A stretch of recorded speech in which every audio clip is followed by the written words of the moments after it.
This Premier League Matchday 22 Picks edition of the Premier League Gambling Podcast on the Sports Gambling Podcast Network is brought to you by Underdog Fantasy. Sign up with the promo code PLGP to get a 50% deposit bonus of up to $1,000.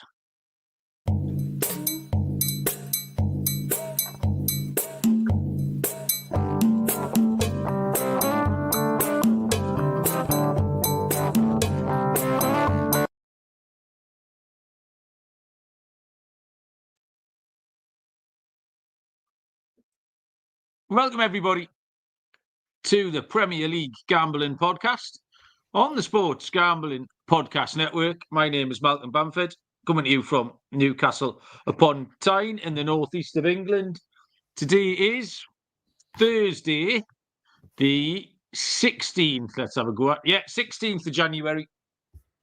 We are here to put a full stop on the Premier League midweek games, which finished about 10 minutes ago, and fire straight into the Premier League action for Matchday 22, which runs Saturday through to Monday night. Joining me for what 10 minutes ago would have been one of the funniest podcasts on record, and then Man United spoiled it by getting a bit lucky. But we'll have fun anyway. Mr. Barry Penaluna. Baz, what's happening?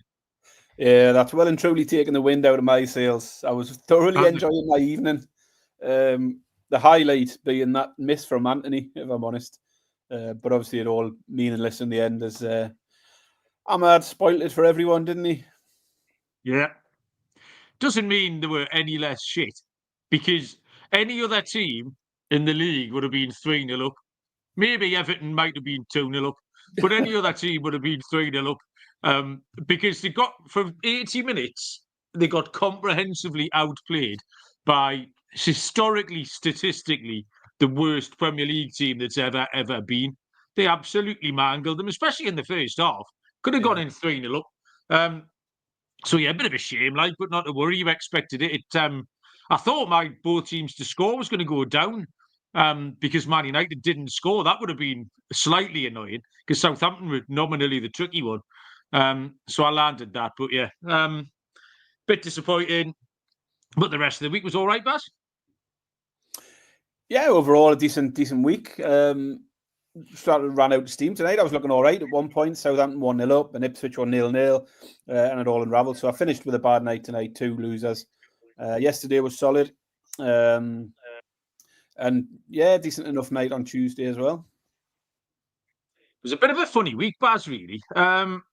Let's just say hello to who's joined us. Lee and Callum were first in, Harry. Connor Mack, I'm not sure. Has Connor joined us before? Connor's a Southampton fan. We have given a bit of credit to Southampton tonight. So welcome along, Connor. Good to have you. Ian Lights out here as well. Courtney / Patrick is celebrating the Man United win. Absolutely shameless, you people. Yeah, picks wise for the week. I made it to 12.2 units for me 10, which is perfectly acceptable. 6 and 4. But I don't know how I didn't end up with more, because I felt like kind of I was on the right side of everything. Quite a few people have messaged who had winning picks. TVDBJ, who's one of the and probably the loyalist MLB gambling podcast listener that we have. He's been dabbling in some football this week, been sending me some messages. He picked some winners, so we've cobbled together quite a few winners, Baz, between us. But I feel like I left a few out there. The one that absolutely murdered me was the Man City to win in over 2.5 goals, because that would have got me to 14 units. It cost me my corned beef pie acca, which was Newcastle, Aston Villa, and Man City. How that's lost, I've absolutely no idea. At 4-1. If you Tuesday was 365, you'd have won. 2-0 up, you got paid out. Yeah, absolutely. Tuesday was 2-2. It was the double chances that hit, but the 2 underdogs, Bournemouth double chance and Forest double chance, and they both come down nice because they both finished draws. So I don't feel like we left anything out there. Wednesday was all the favourites went in. Newcastle won, Palace won, Villa won, and Arsenal won. All fairly bloodlessly. And then tonight, Man U win, both teams scored, and the favourites went in again. So in terms of eye catchers, Baz, there wasn't an awful lot that did catch my eye at all. It just seemed like a pretty standard week. So yeah, I mean, what did you make of it all? Yeah, I mean, obviously Chelsea stands out as they're still on a bit of a poor run. Another draw, but we did sort of see that coming. Bournemouth in very good form. Both of us wanted a piece of Bournemouth. Really unlucky not to win it, really. Very late equaliser for Chelsea. But yeah, other than that, not a lot stood out. I thought your Forest pick was fortuitous. I thought Liverpool done absolutely to win that game. Forest were fortunate to hang on, really. And you were on the right side of it. I was on the wrong side, obviously. My called me back. I missed by a goal. I had the overs in the Newcastle game, the West Ham Fulham game, and the final one was Leicester Palace, finished on 2-0. So one more goal there would have been a ACCA win for me. So yeah, a bit of a nothing else really standing out apart from the fact Newcastle are absolutely class. And in fact, we weren't really. We didn't play as well as we had done in recent weeks, to be honest, and still won 3-0. It was very, very, very routine, which 2 or 3 times a season is exactly what you need. You get the odd game where the opposition have their centre back sent off after 20 minutes, giving a penalty away, and you just go on to win. And you need them just where you don't put too much effort in. We took off Gordon and Isak and people like that when we went 2-0 up. It was a perfect night without being really very exciting. It was incredibly routine. But yeah, we'll get to all of that in a bit. Few bits and bobs to update, Baz. The nation, well, not just our nation, I would say at least 3 nations, and probably that fella in Nepal, if he's still listening, are on the edge of the seat wondering what happened to Jeff Atkinson, the rabbit. So no one on the socials responded to the plight of Jeff Atkinson, the rabbit. So on Monday afternoon, I was still lumbered with Jeff Atkinson, the rabbit. I phoned both local primary schools on Monday morning, Barry, because I'm a good citizen. That's what being in a community is, Barry. I didn't want some poor child to be crying their eyes out. So I thought they might have come to school with a tale of a missing bunny. Nothing there. Made a few phone calls later on the afternoon. And eventually the Pets at Home bloke was very helpful. He said, bring it down here. We'll get the vet to scan it, see if it's got a chip. Which we did. They scanned it. It didn't have a chip. Turns out it was a lion's mane rabbit, Barry, which is quite a fancy one. It's got, as the name suggests, a lion's mane. But they've got a little adoption centre in the corner, and it was empty. It's about 5 tanks, and there was only one poor little hamster in there. So Jeff Atkinson, who it turns out was a girl, by the way, so we had to change his name. And it was quite cute because they changed his name to Betty, which is my daughter's name, who was very sad at the prospect of giving up the rabbit. But when they changed her name to Betty and put her in the adoption centre, we got away with it. So we're going to go and have a little check tomorrow night to see if Betty / Jeff Atkinson, the rabbit, is still there. So that was the end of that, Baz. Thoughts on that? I'm just surprised when you heard it was quite a fancy rabbit that you didn't take it back home and try and sell it. Try and flog it. Yeah. What did I just say about community, Barry? Honestly. What else? I think that's it, really. I've got a new metric I'm going to apply to all the games tonight, Baz. It come from David Moyes last night when he came out at Everton. I haven't seen him for a while, and he absolutely had Nana's hair. We have talked about this on the show before, occasionally. I quite like it. Young hair versus Nana's hair. David Moyes absolutely had Nana's hair. So I spent a lot of time this afternoon going through the hair of all the Premier League managers. I've split them up into 3 groups. There's 8 Premier League managers with young hair. There's 7 with Nana's hair. There's 4 with no hair.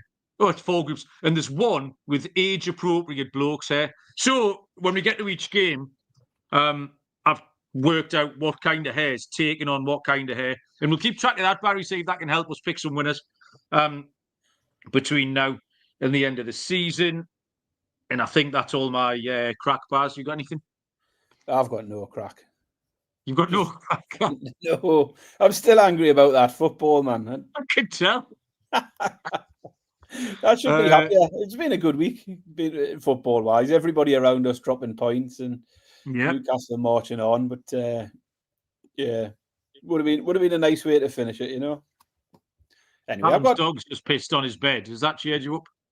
A little bit, aye. Well, if anyone's been beset by any misfortune to cheer Barry up, stick him in the comments. Right, here we go. So, I'll tell you what we'll do. We'll read some of this advertising. Barry, firstly, I'm going to tell you to get the SGPN app for easy, instant access to all of our free picks and podcasts. And DraftKings continue to be all over the NFL playoffs. DraftKings Sportsbook getting on the action. Scoring touchdowns is key to winning the playoffs. You can score big by betting on them at DraftKings, the number one place to bet touchdowns. Go to the DraftKings Sportsbook app and make your pick. New DraftKings customers can bet $5 to get $200 in bonus bets instantly.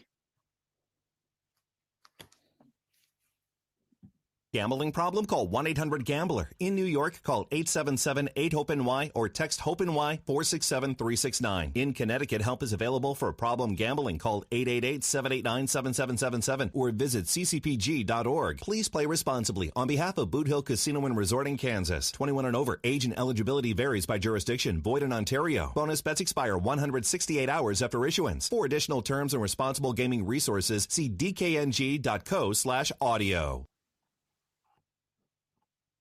I don't know why, Barry, but could you not cue that up while I'm reading the other bit out instead of that 3 seconds of dead air every time where I frantically have to come off one page, go onto that page and press the button, and you're just sitting there thoroughly enjoying me panicking a little bit?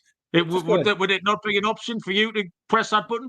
You've just got to ask the question. Probably should have just asked before we did the show, and it would have been no problem at all, Malcolm. But, I didn't want to take a job away from you. Do you know what I mean? Unbelievable. Initiative. There's not much you do on this podcast. This is the only actual bit of work I get you doing, to be honest. Well, apart from I type out these lovely banners, the first one of which you'll see scrolling across the screen right now. There it goes. I did all of that. As Saturday lunchtime sees Newcastle take on Bournemouth at 12:30, which is 7:30 Eastern time. Newcastle are... Turn the page. New jotter tonight, Baz. I filled up this jotter and I have started this jotter. So this is the lucky jotter. Newcastle are 3-5, minus 166. The draw is 16-5, plus 320. And Bournemouth are 4-1. This is a young hair versus young hair clash. So we'll make a note of that. Newcastle won again, Barry, as you rightly pointed out. 6 in a row in the league. 9 in a row in all competitions. So they're in unholy form. In those league games, Baz, scored 18, conceded 1. So you can't really argue with any of that. All the departments of the team are working well. Defence looks great. I mean, Fabian Schär missed out the other night. And they still look fine with Botman and Byrne. That midfield is an absolute menace. And the players up top, Isak on a bit of a historic run, but Gordon contributing Murphy. So it's all going really swimmingly at the minute. Bournemouth, we both took this week in the double chance market against Chelsea, and we were correct to do so. Unlucky not to win, as it happens. And that took their unbeaten run to 9. 5 wins and 4 draws. Good draw that was at Chelsea. No real patterns in the over-unders or the both teams to score. And they've been decent away from home as well. They've only lost twice in the games against top 8 teams. I've got 2 games here, Baz, where there's quite a lot of gut feeling gone into it. And this is one of them. But I think Bournemouth can get something here. I don't think Newcastle can keep winning forever. It just looks like a little bit of a letdown spot. The early kickoff concerns me. I'm going to take Bournemouth on the double chance market again, Baz. We did it last week. They're better than Wolves. We were comfortable. And like I say, everything points towards Newcastle. But I just fancy Bournemouth. And Eddie Howe's never beaten Bournemouth, by the way, his old club. He's never, ever beaten them. I think Bournemouth can get something. Hope I'm wrong. I'll happily take the L on this one, Baz. Bournemouth double chance, 5-4, plus 125. Connor completely disagrees. He's gone early with a lock, Connor, for Newcastle. Yeah, I agree with Connor. I'd be happy for you to take the L as well. It does have the feel of a potential banana skin. Absolutely, because Bournemouth are in good form. That was the reason we took them against Chelsea, but also Chelsea's poor form. As you say, unbeaten in 9 in the league. So certainly not one you take for granted, even with Newcastle in such fine form at the moment. Bournemouth were a little unlucky not to take all 3 points against Chelsea the other day. They've already got wins over Man City and Arsenal this season. And as you've mentioned, there's the fact that Newcastle just can't seem to beat them and haven't done so in the whole time Eddie Howe has been here. But I just don't see how you can oppose Newcastle at the moment in current form. You've listed the stats for goals scored, the clean sheet record. Bournemouth's form's good, but Newcastle's form's better. 9 wins in a row. 8 of those 9 they've won by a 2-goal margin as well. They're winning games comfortably every week. Spurs the only one that didn't. They've scored a minimum of 3 goals in 6 of those 9 games as well. I just don't think Bournemouth will keep up with us. They might well cause us trouble. If Newcastle weren't in this run of form, I would be absolutely on the same side of it as you, because of the reasons you've mentioned. I think 8-13 Newcastle was a bigger price than I expected. I thought we'd be shorter than that. So that shows the bookies are giving a bit of respect to Bournemouth. If you think what price were Wolves they were against Wolves last night, Newcastle would have been much shorter. I can't go against Newcastle. Form team in the league at the moment. I'm going to take Newcastle to win and over 1.5 goals in the game. That's 4-5. If you want something a bit better, Newcastle to win and Bournemouth to score mightn't be a bad shout as well. I do think Bournemouth might get on a score sheet. Newcastle will score at least 3 here. Yeah, I think that's the way a lot of the handle will be going, Baz, in that game. Next up, we get into the 3 o'clock kickoffs on Saturday, of which there are only 1, 2, 3 3 o'clock kickoffs. I'm stopping out on Saturday after the match, and I'm going to stay in the pub in town all day, watch all of this and the nighttime games as well. I'm going to get amongst it. It's Brentford v Liverpool first up. Brentford have drifted a quarter of a point here. They were 5-1. They're now 21-4, plus 525. The draw 7-2, plus 350. Liverpool are 1-2, minus 200, Baz. Yeah, Brentford had a good result the other day, come back from 2 behind to draw 2-2. But their form's definitely sketchy, to say the least, prior to that. They did get knocked out of the cup to Plymouth. They hammered Southampton 5-0. How much weight you give to that is questionable. But failed to win in 5 before that and struggled against some of the better sides in Arsenal, Newcastle, Chelsea, Forest, all beating Brentford. So tough game for them, this one. Arsenal, Forest and Plymouth have all gone to the G-Tech recently and won. So the home record for Brentford that was there at the start of the season is now gone. You can forget that fortress of the G-Tech. That's not happening anymore. Liverpool have wobbled a little. Draws against Man United and Forest in the league and a defeat to Spurs in the Cup. I did think they were a little unlucky not to come away with 3 points last night. Wouldn't say they were unlucky in the games before that. I thought Spurs and Man United both did enough to justify getting the results they did. There are a few teams who would have considered taking against Liverpool this week with Liverpool in the current form. But Brentford aren't one of them. 1 win against Southampton in 8 games. 5 defeats in 8 as well. It's not good enough form. So I don't fancy Brentford to win this. I think Liverpool will win, but I do fancy them to get a goal. Liverpool very rarely keeping clean sheets. 1 clean sheet in their last 7 in the league.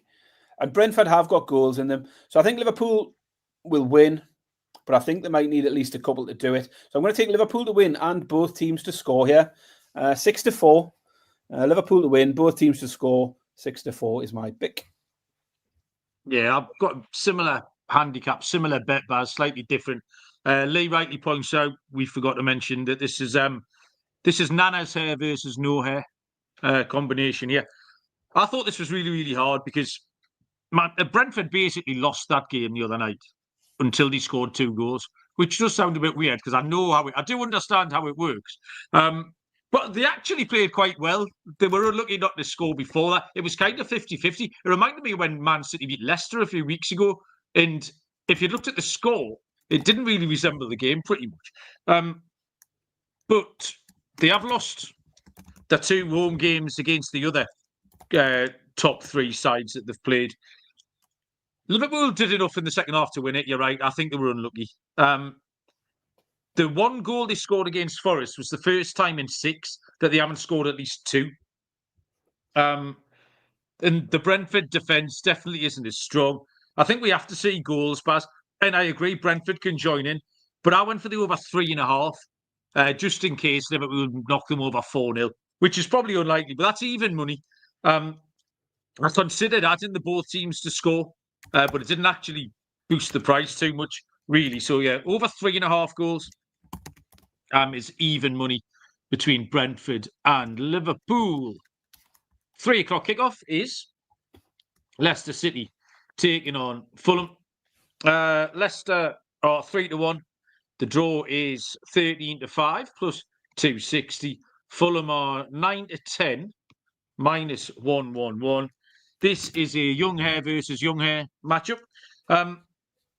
Leicester are rubbish. Actually, I'm really enjoying Ruud van Nistelrooy being rubbish. And anything involving old Man United players being rubbish, I'm all here for. We enjoy Wayne Rooney being an idiot. And Van Nistelrooy doing a terrible job here provides me with great comfort on a night time. But they are rubbish. They can't defend. They've lost 6 in a row. Fulham are decent. I thought they were a little bit unlucky at West Ham the other night. That was a bit of a weird game here. But we just handicapped this game, Baz. We handicapped Leicester Palace the other night. We took Palace at this price and they won. Now, if you're happy to switch out Fulham for Palace and at the same price and take them again, then why wouldn't you? And I'm absolutely happy. I think Fulham might even be a little bit better. It's the same game. It's the same price. It's the same pick. Fulham are 9-10 minus 111. Yeah, shortest handicap of them all for me here. Well, with the exception of another one later on. I just can't get away from Fulham on this one. It took me a few seconds to land on Fulham on the money line. Leicester lost 6 on the spin, 5 of them by 2 or more. Fulham did lose against West Ham the other day, but I'll talk more about that game in a minute when we cover West Ham.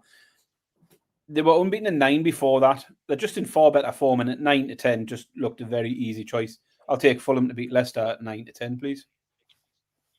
Okay. Connor's not happy about the Southampton pylon. I'll try and think there's something nice to say about Southampton. They were good fun tonight, weren't they? Was the kid on the left wing? I was really I was entertained by Suleiman absolutely tearing Man U apart down that left-hand side. Yeah, that was fun. And I really, really liked Tall Paul. I don't know his surname. He was rubbish when he came on. He knocked some people over, but Tall Paul, I'm all for. We can sign him. Okay, yeah, Leicester Fulham done. Next game is the third 3 o'clock kickoff between West Ham United and Crystal Palace. This is young hair versus Nana's hair. It's West Ham 13-8 plus 162. The draw is 9-4 plus 225. Crystal Palace 17-10 plus 170. Barry. I think you just need to clarify which way around the hair is. It's Nana's hair versus young hair. Young hair versus Nana's hair. So that's the order. Graham Potter's got young hair and Oliver Glasner's got Nana's hair. Yeah, you see the mistake I made is in my head I was thinking David Moyes was at West Ham. That's where I went wrong. Right. Come on, Baz, keep up. That was last year. This one isn't easy. West Ham got a decent win against Fulham in midweek. In terms of the result, the first one under Potter, and scoring 3 goals in the process. That's only the second time this season they've managed to score 3 goals. They haven't been putting many away. And Fulham were in really good form coming into it. So it was a good result for West Ham. Palace themselves are in decent form, though. Just 1 defeat in the last 10. Arsenal are the only team to have beat them in the last 10 games now. So 1 good result for West Ham didn't have me sitting here wanting to take them against the Palace side, who are finding themselves hard to beat at the moment. So it was then, can I make a case for Palace? And I almost got there. And it was mainly because I looked at this. I didn't watch that game yesterday because there was better games on the TV. Delved into the stats for that West Ham win the other day. Fulham absolutely battered them on every metric you could look at in that game. West Ham had 4 shots in the whole of that game and scored 3 of them. I think Fulham had 21 shots. West Ham didn't have a single corner. The XG was in Fulham's favour. So, as I say, I didn't watch the game, but if you read into anything into the stats, it looked like it was possibly a fortuitous win for West Ham and possibly a little unlucky for Fulham. Ultimately, Palace were just a little bit too short for me, shorter than I'd like to have seen for us to get involved in them away from home. And also just that little bit of uncertainty about what we can expect from West Ham under Potter. What worked for me the other day in the West Ham game was goals. I took both teams to score and the over 2.5 against Fulham. That came in quite easily. West Ham have conceded 13 in the last 4 games. 4 in a row have went over 2.5 goals as well. The Palace side doesn't lean into it as much, but I like both teams to get on the score sheet as a starting point, and I'm happy to tag on the over 2.5 again. I'm going to take, well, actually, I don't even need to take both teams to score. I'll take the over 2.5 goals was where I eventually landed. Over 2.5 between West Ham and Palace at 4-5. Very quickly, Baz, live. I've got the snooker on. It's a classic black ball game. 66-72 between Allen and Selby. For a 5, how do you want? Who's at the table? Allen and... I'm not telling you that. I'll take Selby. Right, okay. Selby for a 5. We're on. This was a really tight game, West Ham Palace. They're split by 2 points. They're both coming off wins in the week. The question to me was, which form line do you trust the most? And you're right. It's easy to pick apart what West Ham did the other night. Because I did watch the game. They got the result. They got the kind of the new manager bounce result. Hang on a minute. Selby's just lining this one up. Oh, he's blobbed it. We're back in the game. They did get the result, but they were rubbish. Yeah, 3 shots on target. They were very much second best before they went 1-0 up. And it was bang, bang. They were 1-0, 2-0. Fulham were all over them before West Ham suddenly scored. West Ham, we talked about them not having a striker, Fulkrug, whoever. He played Paquetá up front. He didn't play a striker. It was all a little bit messy. And Palace's away form is really, really good. They've got 1 defeat in 10 in general, but they haven't lost any of their last 6 away games. I don't see why Palace would lose this, was where I got to, Baz. The 1-1 draw of the week was very much in play, but I'm going to be slightly more pragmatic than taking Palace outright. Palace draw no bet, and I don't normally take that at all, 5-6, -120. But I just can't see Palace losing. So that's going to be my play. We'll take the push if it does finish 1-1, and I'll probably be annoyed with myself for not taking it. But I'll take the Palace on the draw, no bet. Next game is the tea time kickoff, 5:30, 12:30 Eastern time. It is a Nana's Hair versus Nana's Hair combination of Arsenal and Aston Villa. Arsenal are 1-2, -200. The draw is 31-10, +310. Aston Villa trading at 6-1. Arsenal squeezed past Spurs on the scoreline, although they were comfortably the better team. But they rarely score enough. That was really what you get if you back Arsenal. You've got to trust somebody comes up with a goal. They don't do anything terrible at the back, and they squeeze past by 1. We faded them in the week. We both faded them.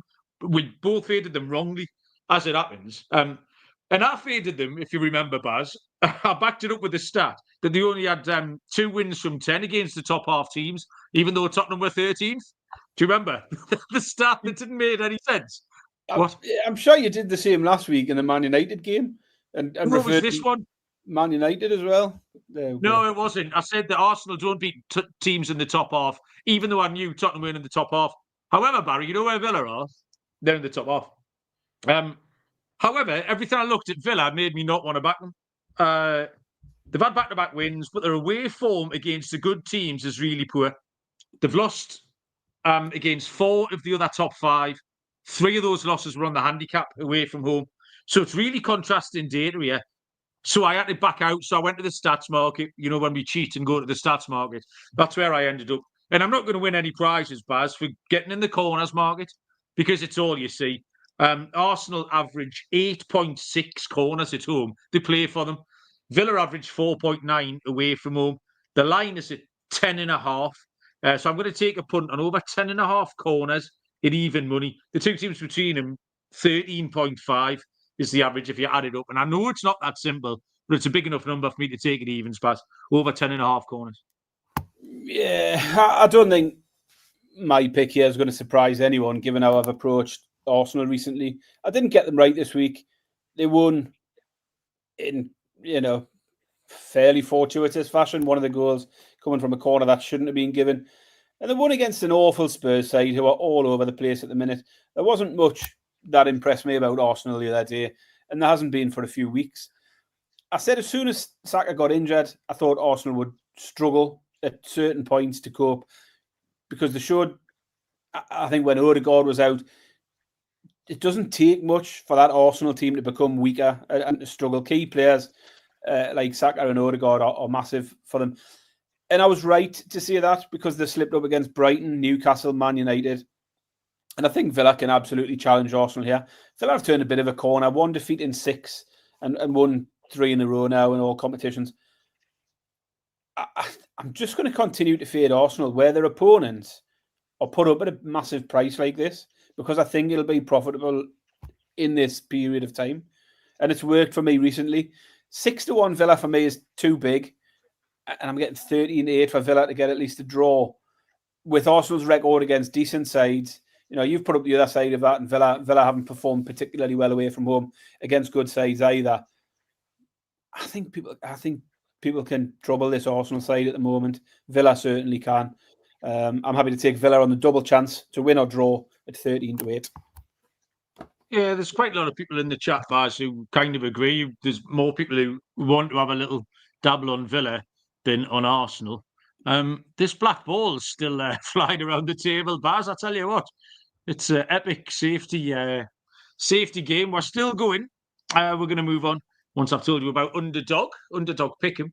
It's got one of the biggest menus for all sports. Underdog is always making it easier to win with profit boosts and gimme pick'ems. NFL, college football, college basketball, MMA, NBA, NASCAR, and more specials and boosts on all flexed entries. Use our code PLGP to claim a special pick and first-time deposit offer up to $1,000 in bonus cash. UnderdogFantasy.com, promo code PLGP. We move across to Sunday. We got 1, 2, 3 2 o'clock kickoffs here. The first of which is Everton taking on Tottenham Hotspur. This is Nana's hair against... This is the unique, the age-appropriate bloke's hair. And just the only person in that category. I don't think he's got Nana's hair. I don't think he's got young hair, but he's got age-appropriate bloke's hair. So he walks to his own drum, does Ange, when it comes to that. Everton are 15-8 plus 187. The draw is 5-2 plus 250. Tottenham are 11-8 plus 137. Handicap in this game, Barry, it's like some kind of perverted challenge. Like there's 10 games, obviously, in this slate. This is like reaching level 10 on a computer game, like the last level, where we've managed to fight our way through all the other games. And then level 10 is handicap this. It's ridiculous. It's your turn. Good luck. Yeah, first comment for me is this is another ugly one. Absolute stinker. No new manager bounce for Everton. Moyes couldn't even get them to score a goal. That's their big problem. Now, 1 goal in 6 games for Everton. Just 1 win in 12 games. And that recent 12 games, they've failed to score in 9 of their last 12 games. That is absolutely astonishing at any level of football. Absolutely awful. You can't touch Everton if they can't score. It's impossible. Spurs could be anything here. They weren't good last night. They weren't good versus Tamworth at the weekend. But they can score. And against Everton, that's all you need to do, pretty much, is just score. Just one might be enough. More than likely is enough. So at 7-5, I was tempted with Spurs. I didn't end up going that way in the end, but I don't mind it if people want to take Spurs to nick this one, because I think they've got a goal in them and Everton haven't. But unders has got to be the pick. Everton can't score. They can defend. They've went under 2.5 goals, Everton, in the last 6 straight games. And in 12 of the last 14 Everton games, under 2.5 goals. And you're still getting plus money for under 2.5 goals. It's ridiculous. Everton Spurs, under 2.5 goals at 6-5. It's a silly price, that. Great news, though, Barry. You owe me a £5. I'll cover your last man standing, entry, Malcolm. Right, now you can get on PayPal. Do it now while I'm doing this. Crack on. Everton's new manager bounce involved being exactly the same as they always have been. Shit and boring. Tottenham didn't even do anything mad against Arsenal. They just stuck to being rubbish. This was, when I mentioned earlier on, the gut handicap of the Newcastle match. This is the one. This was the other game, Barry. This is set up for an Everton win. Absolutely set up for an Everton win. We've got the aerial bombardment in continuous physical assault on Kimski, who, by the way, is very much backpedaling in terms of the law of diminishing returns. Dragusin, Archie Gray, that's going to pay off. And remember the system, Barry. You've got to fade Tottenham as favourites. You just have to. It's the law now. I'm taking Everton at 15-8, plus 187. Stephen A has joined us, managing to catch a live show. So welcome along, Stephen. If you've got any picks, throw them out in the chat. Before we move on to the next game, Malcolm, whilst I remember, because I've just said your £5 can cover your last man standing fee. I'm also going to call out Callum Schultz, who hasn't paid his entry this week. So whilst live on air, we'll shame him. Get out, Callum. You owe Kick me him off, £5, Callum. You're an idiot. Barry debt collected live on the show. That's the spirit, Barry. That's just what this platform's for. You to collect fivers off people. That made me laugh. Manchester United take on Brighton and Hove Albion. Manchester United have drifted a little bit tonight by virtue of being shite against Southampton. Man United 21-20, plus 105. The draw is 13-5, plus 260. And Brighton are into 12-5 now, plus 240. They were plus 260 earlier on. Yeah, I mean, Man United, they scored. If you turn that game off, and I understand, again, I know how it works. If you turn that game off with 10 minutes left, like, you can't change your handicap because they scored 3 goals late on. You just can't. They were absolutely terrible. Like I say, against the worst team in the league this season and one of the worst teams we've ever seen. Southampton should have been away and gone. Man United couldn't live with them. Huge problems. I didn't understand him taking off Mainu at half-time and putting Anthony on. That was baffling. So I'm still not convinced by the manager either.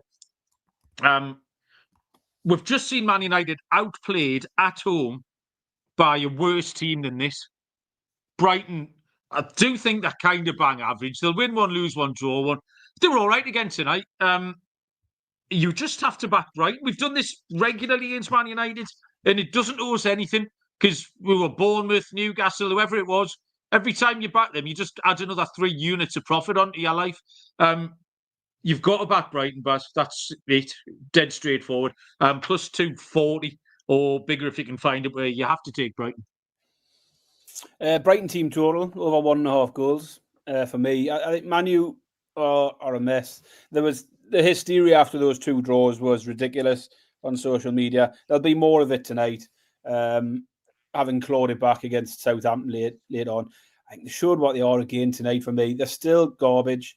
They were second best. I've wrote out second best for an hour. You said 80 minutes. Against one of the worst teams in the league this season. I'll give some credit to Ahmed. Ahmad, he's a decent player and he's bailed them out on a number of occasions now. He deserves better than that lot. Hopefully he gets a move somewhere. But Brighton have got good wide players and Man United will struggle with that. That Suleiman, as I was saying earlier, was tearing them apart in the first half. Gordon and Hall did the same a couple of weeks ago for Newcastle. I think Brighton can get at them. I've been in full fade of Brighton lately, but if there's a time to pivot, it's now. They beat Ipswich tonight. Ipswich are a better team than Man United. Brighton will beat Man United and they'll score 2 in the process. Brighton team total over 1.5 at 6-4. Nice. Just to add, this is young hair versus young hair, which you'd expect with the Brighton manager being a teenager. So, young hair. Barry, it's time for the battleships. I've had to remember me old jotter because your thingy is in the back of this jotter. So I'm now operating a 2 jotter system. Pretty exciting last time. You've taken down 3 of mine, Baz. I've left 2 of yours on fire while I scattergun other areas. So we've got a departure in tactics. Barry, it's your go. I'm going to go for G7. That is a miss. Good times for me. Right then, I could put myself in the box seat here with B7. Miss. Oh, well, enjoyed that. More next week. Next game up is Nottingham Forest take on Southampton. This is 2:00 on Sunday. Nottingham Forest are 8-19, minus 238. The draw 15-4, plus 375. Southampton are 13-2, plus 650. This is no hair against Nana's hair. Barry, you to go. I keep saying it every week. Can't get Forest right at the moment. And I don't know why. I think I've just probably got it in my head that this run will end somewhere. And I haven't managed to make that happen yet. I certainly wouldn't want to oppose them here against Southampton. But equally, I can't condone backing Forest at 2-5. Not at all. I don't feel comfortable taking them in a handicap as well. They have won a couple of games lately by a couple of goals. Now, Southampton, with the exception of Brentford, and with the exception of the last 10 minutes tonight, have looked a little bit more resilient at the back. They have looked a bit more defensive or defensively capable than they did under Russell Martin. I took the unders tonight, and I feel absolutely wounded not to have landed the unders in that one. Lost it late on. But I can't get away from the same pick here because Forest aren't full of goals. They're more than capable of shutting out Southampton. 5 of the last 6 for Forest have gone under 2.5 goals. And again, it's plus money. It's another one where I like the under 2.5. 11-10 for Forest v Southampton to go under 2.5 goals. Southampton done tonight what sort of bad teams do, which is compete for large periods of time. They're meant to be the Premier League football teams. I always remember, and I'm going back a little while now, Roberto Martinez, when he was at Wigan, when they used to get hammered every week, he'd say, but you know, we competed really well for 65 minutes and they got beat 4-0. And that's the kind of thing that Southampton are capable of. Because I always knew, man, you were going to at least score and probably win, even at like 82, 83, 84 minutes. It was just going to happen. Now, we do need to talk about Forest, Baz. I'm going to say this out loud. I don't think they're very good. Can't argue what they've done. I didn't want to say it, Malcolm. I'm glad you've said it. They were a bit rubbish the other night. And I understand. I mean, yeah, you've got to take your hat off to them because it's worked they have the lowest possession in the league. And they do. It's a bit old school. They defend like badgers, don't they? If it comes near them, they kick it. And somehow Chris... What got me last night is like, you know, they're obviously good defensively because they're not conceding many goals. But a lot of it last night wasn't like good defending. It was just like blocks. It'll hit your back or it'll hit your arse or it just hits something all the time. And Sells can't carry on playing as well as he did last night as well. As I say, I don't think it's very fun to watch. But they're well organised and it's working. And, as I say, I've never minded anybody else getting up there and mixing it with the big boys at the top. However, they're now in direct competition with us for Champions League spots. So I'm willing them to start dropping some points, obviously. No, it's a fun story. I'm happy. I've known some Forest fans. The Forest fans I know I like a lot. And I wish if they can carry on. But they were poor the other night. And even like the defenders were just humping it away. But then players like Elliot Anderson, I was really disappointed in. He just, with a hooked clearance, every time he came to midfield, he just helped it on over his own head.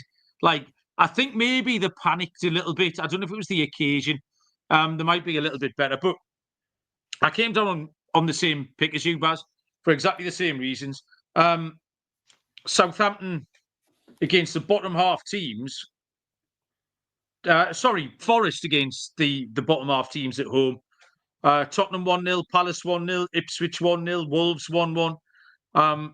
You can't read anything into what happened between Southampton and Man United tonight. But it's a big enough price, under 2.5 goals. It's 11-10, plus 110. Connor is throwing out, it's a bit of a wild one, Forest to win from behind. I reckon I can price that up for you, Connor. I can. It is 6-1. Nottingham Forest to win from behind. Interesting pick there.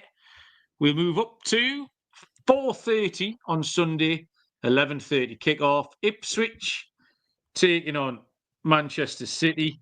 Young hair against no hair in this one. Ipswich are 7-1. The draw is 9-2 plus 450. Manchester City are 3-10 minus 333. I was disappointed with Ipswich tonight. I can't get Ipswich right because I keep talking them up and then I feel like they always lose. And then if I forget about them for a week, they pop up with a little result and draw me back in. But this was another. They seem to get up for like the bigger games, and then they turn up tonight and just don't really contribute much. I watched them against Palace at home in the last round of Amazon games, the midweek round of Amazon games, and they were shit. They need to start stepping up in these kind of positions because that's where they're going to win and lose, not by beating Chelsea at home. Yeah, they weren't very good tonight. Man City, what do you do with them? They just can't be trusted still. They were short against Brentford. They won the game 2-0 until they didn't. But there wasn't much in it before then. I had to take a pick here that's hitting 6 of the last 7 Man City away games, which is the both teams to score in over 2.5 goals, 19-20, minus 105. Now, I made this pick before I watched Ipswich not look like scoring against Brighton. But I'm going to stick with it. I'm going to stick to my guns. I saw Man City defend the other night. They can't do it. So even if Man City nick it, I think Ipswich can score. So it's a bit of a shaky pick, this one. I don't know what to do with Ipswich. Both teams to score over 2.5, 19-20, minus 105, Baz. Well, I can also put out a very shaky pick that I don't really like at all. But I was handicapping this one whilst that Ipswich game was going on. I think had Ipswich have gone there and nicked a 1-0 or something tonight, then I might have looked at it completely different and tried to give Ipswich a little bit of a chance in this. Poor result for Man City the other day, giving up 2-goal lead. It's shown some green shoots of recovery lately. No defeat in 5, which is better than the previous games where they'd lost 9 of the 12 before that. Ipswich, like you, I just can't work out. I did say the other week, they just don't look capable of putting any kind of run together. There's the odd good result where they'll go and beat Spurs or they beat Wolves or they beat Chelsea, but they never seem to be able to follow it up with anything. And it's the same story this week. They beat Chelsea, drew a Fulham, and then missed a big opportunity tonight to move away from the bottom 3. All the results had fell in their favour yesterday. Wolves lost, Leicester lost, Southampton have lost tonight, but Everton lost yesterday as well. Real big opportunity for them. And they were playing a Brighton side who hadn't won a game since about November. Big opportunity missed. I don't think you can trust either side here. You certainly can't trust City defensively at the moment. They have looked a little bit better in attack recently, have started picking up a few goals. And that's where I've landed. It is a horrible pick. I didn't really want to make a pick on this game, but I've gone for City to score in both halves. It's a proper hit and hope, and it has very little weight behind it. So I'm not even going to try and justify it. I don't like it. But it's my pick. That is one of our cheat picks. We've got about 3, which I can always tell if we hate something. That's one of the cheat picks. I did it with Newcastle this week and got away with it. due to a massive deflection. But yeah, that's an absolute cop-out. If you ever hear that, we don't mean it. We've got some suggestions here from the crowd. Patrick and Courtney, or Patrick or Courtney, like Phil Foden to score anytime. Phil Foden's catching Cole Palmer up again, Baz. Yes. He's tearing after him. Ipswich team total over 1.5. That was a little system play against Man City that sort of ran all the way through October and November. We did it every week, didn't we, for about 5 weeks? So Ipswich team total at what price? 3-1 is the price on that one. Final game is a no hair versus Nana's hair matchup on Monday night. This is 8 o'clock, 3 p.m. Eastern time between Chelsea and Wolverhampton Wanderers. Chelsea are 3-10, minus 333. The draw is 5-1, and Wolves are 6-1, Baz. I think in this Premier League season, and particularly at this stage in this Premier League season, with so much inconsistency and so many teams struggling to put a run together, there aren't many teams who should be as short as 1-3 against anyone at the moment. And Chelsea certainly don't warrant being as short as 1-3 here. No win in 5 league games. And that's come against several teams of a similar stature to Wolves. The likes of Palace, Everton, Ipswich, for example, have all taken points from Chelsea in recent weeks. Now, Wolves weren't too bad against us. The finishing let them down. They should have equalised. Strand Lawson should have scored at 1-0. 2-0, Cunha misses a good chance. And then at 3-0 with the game dead, they had chance after chance in those last 5 minutes, but everything just rolled into Dubravka's hands, didn't it? So they created enough, and we've seen them be able to score goals across the season anyway. They've actually had a combined XG of over 3 across the last 2 games and come away with no goals, no points. But up against good defences there in Newcastle and Forest. The problem for Wolves is obviously at the back. They can't keep anyone out. So Chelsea might be able to pick up a few goals here and have enough to get back into the win column. But I just don't trust them. And at 1-3, I certainly don't trust them. They've only got 1 clean sheet in their last 8 league games. That was against Everton. Everyone gets a clean sheet against Everton. I like Wolves to get at least a goal here. So I'm going to go for the classic, both teams to score, and the over 2.5 goals. Because Wolves games we've always got that potential with Wolves games anyway. And I do fancy teams to score against Chelsea at the moment. Both teams to score and over 2.5 goals at evens. I did enjoy Chelsea bringing back Trevor Chalobah from loan this week. Having banished him, didn't enjoy that. Having banished him from the squad in pre-season, made him train with the kids, and told him he had no future at the club. They've now had to go back cap in hand and say, "Come back, Trevor. We've got no defenders. We need you back." Oh, what a shambles that is. Yeah, that was funny. The Palace fans were seething about that. Yeah. Pete of Pete's Picks fame has popped in ever so briefly to tell us to get involved with Marshman in the 210. Tomorrow afternoon, Pete likes to give us a weekly winner. Each way, 4 places at 13-2. Marshman in the 210. Yeah, Chelsea are very short for a team with no win in 5 games. And they only rescued a point late against Bournemouth. They're not scoring loads of goals either. I think we're starting to see the limitations of Nicholas Jackson resurface, because at the start of the season, everyone was taking the piss out of him. And then he looked like half decent for a little bit. But it's just not quite top class, and that's starting to cost them ever so slightly. Obviously, I saw Wolves in person last night. They were a funny team. On the face of it, they weren't great. The manager left his 2 best players on the bench, which was unusual strategy. But they did come with a plan, which was to frustrate Newcastle. And then maybe if you put them 2 later on, see if you could nick something from the 65th minute onwards. And it kind of nearly worked because Newcastle huffed and puffed. But it did take a massive deflection to get them in front. When Cunha came on, he absolutely changed Wolves. He's a very, very good player. It annoys me when people try and sell Newcastle's players from under our nose, like everyone's doing with Isak at the minute. But Cunha will end up somewhere, and he will be very, very good. He was outstanding. I imagine he'll start. I don't know why he wouldn't. Semedo would be the other one who'll come in as well. And I wanted to mention Larson up top as well, because I've called him a lump on a few occasions this season. And he is.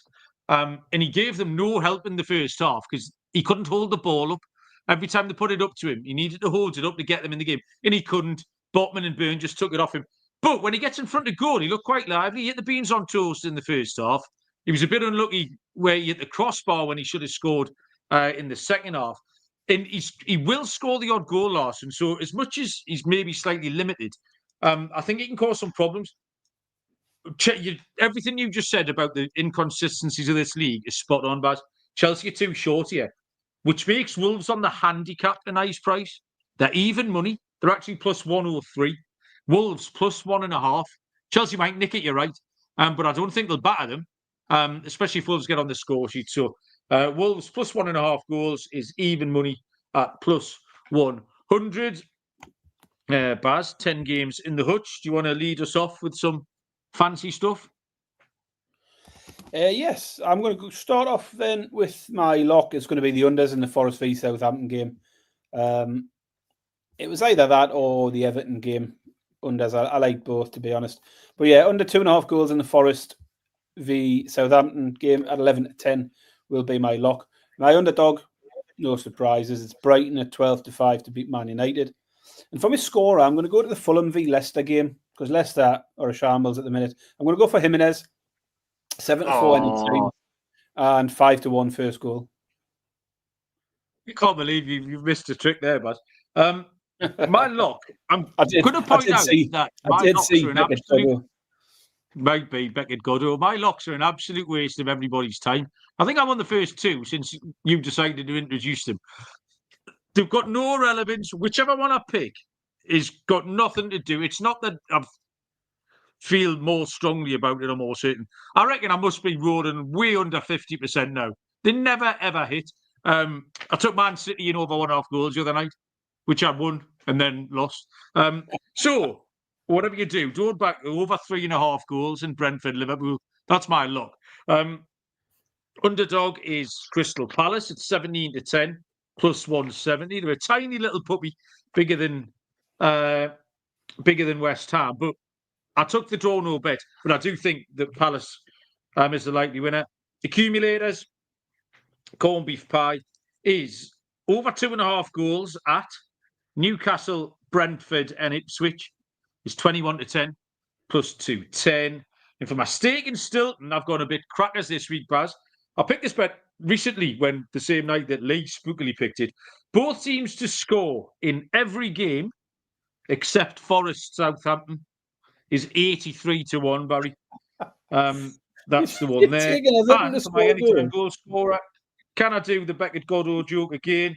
Yes, Beckett Godot is 5-1, Fulham. But there's an obvious one here, Baz. No goal in 16 games. Dr. Tottenham will see you now. Dominic Calvert-Lewin. 6-1, first and last. 2-1, anytime goal scorer, Baz. I can't believe you've chucked Everton to score a goal in for a start. And then... they're going to win. And then try to predict the actual scorer as well. That's ridiculous. My corned beef hacker will be player to score or assist again. I'm going to try this. We got 2 out of 3 last time. So I'm going to try again. I've gone for Anthony Gordon, who scores or assists in every game. At the moment, he'll be the first one. Phil Foden, who's getting back to a little bit of form, not foam. That would be weird. And Nicholas Jackson, who you've just slagged off. He's going to get a goal or an assist this week. So, player to score or assist, Gordon, Foden, Jackson, 7-2. My stake in Stilton Hacker is 2 tiers. It's just a little cheeky underdog double, which is Brighton to beat Man United and Villa to beat Arsenal.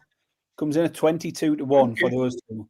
And then Malcolm, we go proper fruity and we add in Southampton to shock Forest at a big price. Takes it up to a 180-1 treble.